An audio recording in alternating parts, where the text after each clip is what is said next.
At the end of the Fall of the House of Usher episode 7, Verna brings Roderick back to life after Madeline tried to loophole her by getting Roderick to take his own life. Now Roderick asks Verna what her price is. Verna finds it amusing, but she tells him that a Fortunato representative has finally taken the step to bring the whole thing down. Pim always tells the ushers how to conduct themselves in front of the police or media, but Lenore doesn't listen and calls out her father in front of the whole world. The big mistake Augie's boss made back in the day was thinking that they had slain the dragon when Roderick lost his children and seemingly his company to his own sister. Roderick's surprise return didn't hinder Madeline, though. She just thought she had done the math right. Unfortunately for her, death doesn't care about math.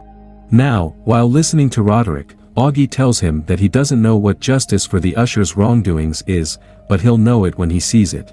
Roderick talks about how Tamerlane and Frederick were good kids while they were with Annabelle, but the second Roderick thought they were old enough, he showed them the lifestyle that money could buy them, and they picked him.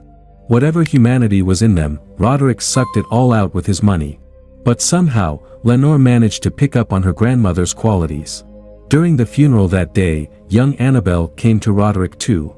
She talked about how he stole their children from her and squeezed their personalities out of them until they became shells of ushers yearning just for money. She used to tell people that the kids went to Roderick because he was rich, but right now, she sees his poverty very clearly. Roderick and Madeline got everything they wanted but at the price of becoming completely poor. Roderick did love Annabelle until he chose to sacrifice that love for Fortunato. Now, along with the deaths of his children, he grieves for that relationship. Annabelle had felt alone when the kids left her, and killed herself all those years ago. After that conversation, we're looped back to the first episode, where Roderick fell to the floor in front of the church, looking up at a raven. The finale of the series gives us all the answers.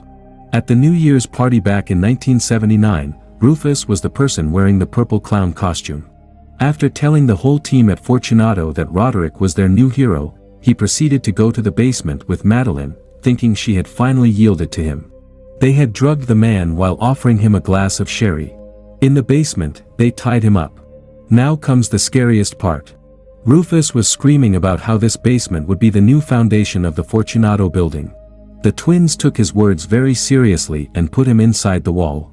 When Rufus comes to, he thinks they're joking with him at first, cementing the bricks in place in front of him.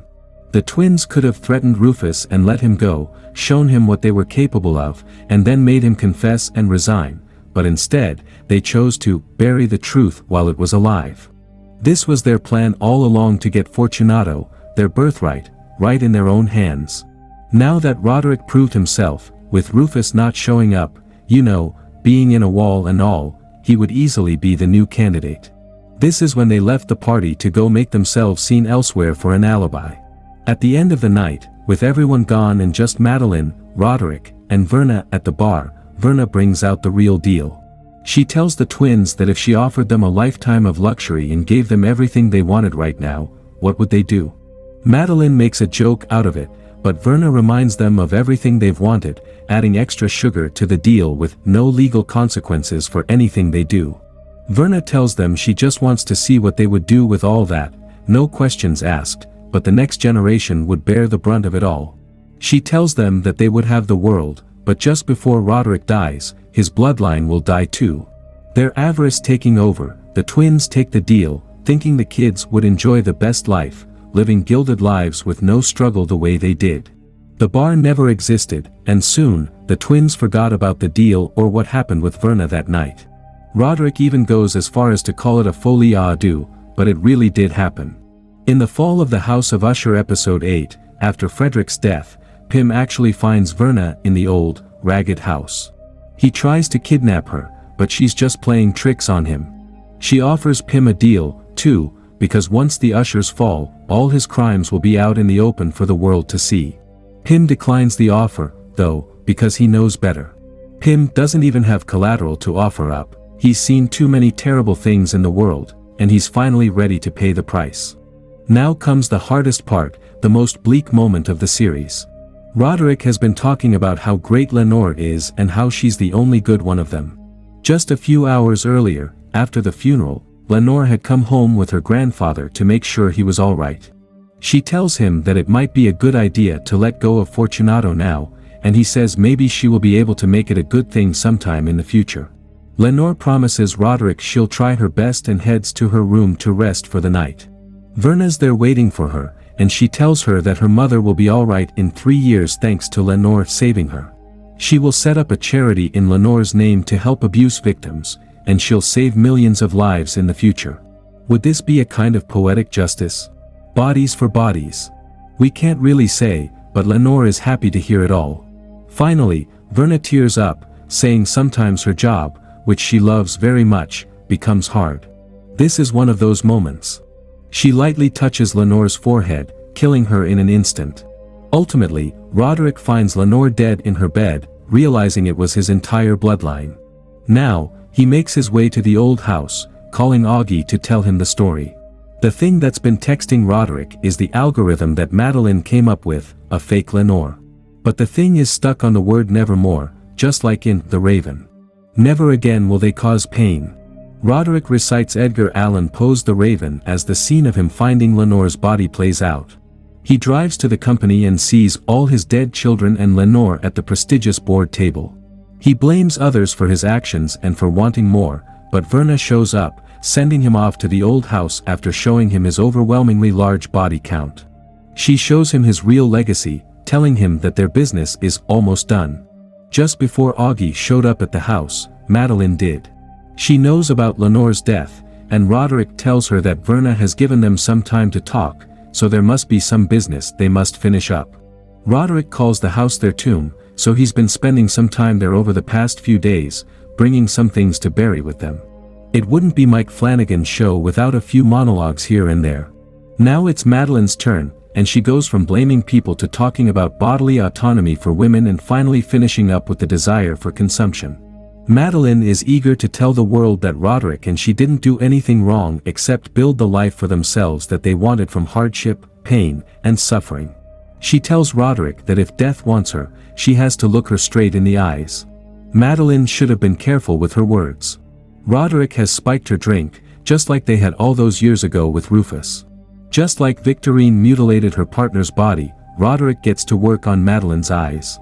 Verna always called Madeline Cleopatra, so Roderick removed Madeline's eyes and placed the blue sapphires of Queen Twosret there as a gift.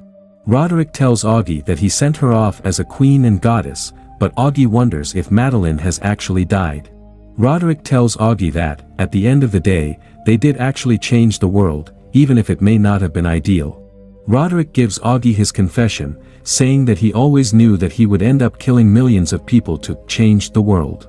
The biggest lie they told was that they could extinguish pain. There's no way this is possible, really. As a joke, Roderick says if he put those words on a bottle of Ligadone, he could have still sold it. Augie's fear is answered with a bloody Madeline jumping out of the basement, similar to their mother all those years ago, grabbing for Roderick's neck. It was almost as if their mother had predicted their end. Nevermore.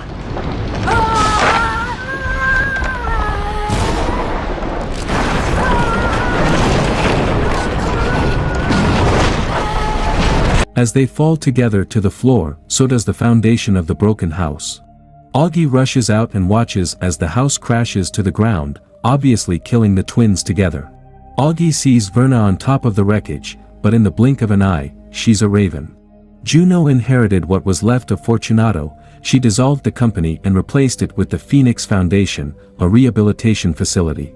Pym was arrested and became the only convicted in the Fortunato case, never uttering a word in his defense. Augie gives a satisfying goodbye speech to his friend Roderick, telling him to keep his rationale to himself and leaving the recording at his grave. Justice has been served in many ways, and Augie gets to go back to his family, calling himself the richest man in the world. He retires, and finally, with no regrets, even though his biggest case ended in the blink of an eye, everyone is dead. Verna shows up one last time at the graves of the Ushers, placing each of their misfortunes, or, should we say, mistakes, on top of their stones as a reminder of what they did. On Lenore's stone, she places a black feather with a white rose on it, a representation of Lenore's freedom from what could have been. And that is how the Usher family fell. Thank you for joining us on this journey. And I hope you enjoyed the series of The Fall of the House of Usher.